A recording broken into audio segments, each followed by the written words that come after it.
सचिन पायलट के लिए आज का दिन बहुत महत्वपूर्ण है। जिंदगी के सफर में 43वें पड़ाव में प्रवेश कर रहे हैं। राजस्थान भर में उनके समर्थक और कांग्रेस कार्यकर्ता जन्मदिन को रक्तदान करके समाज सेवा के संकल्प के साथ मना रहे हैं। सियासी मायने से भी पायलट का जन्मदिन बहुत महत्वपूर्ण साबित होने जा रहा है। पायलट ने राजनीतिक हलकों में उनके रणनीतिक तौर पर परिपक्व होने का संदेश भी लगे हाथों दे दिया।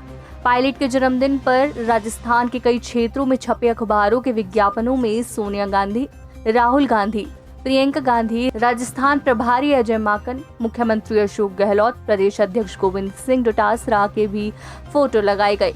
यह सचिन पायलट की राजनीति का बड़ा संकेत है। पायलट समर्थकों की ओर से लगाए गए मुख्यमंत्री अशोक गहलोत और डोटासरा के फोटो से कांग्रेस के पिछले दिनों से चल रही असमंजस की स्थिति को विराम दिया गया है। यह कांग्रेस की राजनीति के लिए अच्छा और विस्तृत संकेत है। प्रदेश भर में रक्तदान शिविर के अलावा कई और तरह की समाज सेवा से जुड़े कार्यक्रम भी आयोजित किए जा रहे हैं। इनमें जरूरतमंदों का सहयोग कराना, गायों को चारा डालना, गरीबों को भोजन कराना जैसे कार्यक्रम भी हो रहे हैं। अब नजर डाल लेते हैं पायलट के अब तक के राजनीतिक करियर पर।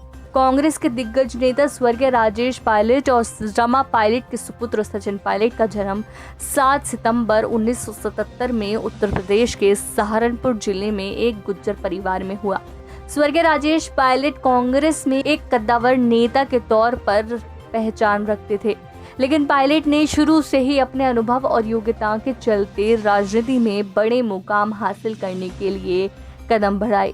उनसे जुड़े नेता इस बात को कहते हैं कि राजनीति में आगे बढ़ने के लिए उन्होंने अपने पिता के नाम को इस्तेमाल करने से हमेशा परहेज रखा। पायलट अपनी ही सूझबूझ में रास्ता बनाकर आगे बढ़ते रहे और अब भी बढ़ रहे हैं। सबसे पहले दौसा, फिर अजमेर से सांसद रहे सचिन पायलट ने पहला चुनाव 2004 की लोकसभा के लिए दौसा से लड़ा।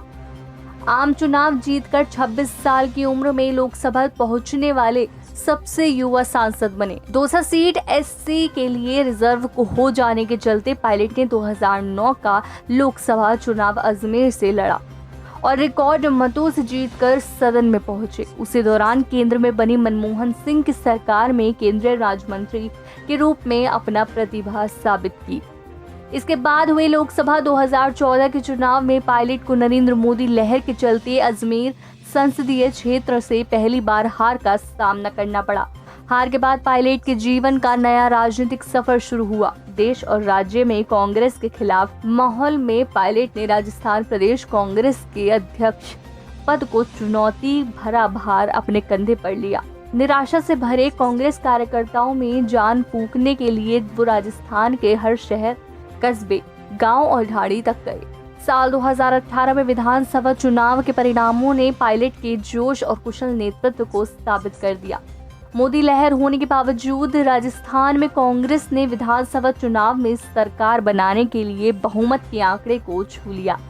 राज्य में सरकार बनाने की गहमा गहमी और उलझनों के बीच आलाकमान के निर्णय के बाद पायलट उप मुख्यमंत्री बने। राजस्थान घटनाक्रमों के चलते पायलट अब न उप मुख्यमंत्री हैं और न ही प्रदेश अध्यक्ष, लेकिन कांग्रेस कार्यकर्ताओं में पायलट बड़ी शख्सियत के रूप में अपनी जगह बना चुके हैं।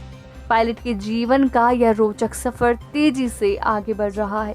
नई दिल्ली के एयरफोर्स बाल भारती स्कूल में प्रारंभिक शिक्षा लेने के बाद पायलट ने स्नातक की डिग्री दिल्ली विश्वविद्यालय के सेंट स्टीफेंस कॉलेज से ली। उसके बाद एमबीए की डिग्री के लिए अमेरिका स्थित पेंसिल्वानिया विश्वविद्यालय के वॉर्डन स्कूल से पढ़ाई की। पायलट की शिक्षा का प्रभाव उनके जीवन पर साफ नजर आता है। वो सधे और मंझे हुए वक्ता के तौर पर युवाओं के बीच किसी भी दूसरे नेता से ज्यादा लोकप्रिय बन गए। आज पायलट के जन्मदिन को मनाने के लिए युवाओं में काफी उत्साह देखा जा रहा है। 43वें जन्मदिन पर 43,000 यूनिट रक्तदान के संकल्प से ही समझा जा सकता है कि युवाओं के दिल में पायलट कितनी अहमियत बना चुके हैं।